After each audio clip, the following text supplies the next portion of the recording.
Hi guys, in this video, I will show you how to download songs from Spotify. And here is how you do it. Open your Spotify app from your mobile device. Search for the song that you want to download. Now let's use this song as an example. Click on the three dots in the corner. This will bring up options for you. Now tap on Add to Playlist and choose a playlist where you want to add the song to. Now go to your library and search for the playlist.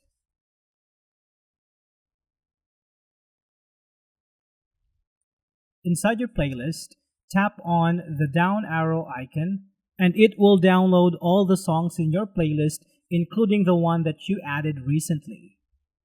So that's it for this video, guys. This is how you can download songs in Spotify. Thank you so much for watching, and I will see you in the next one.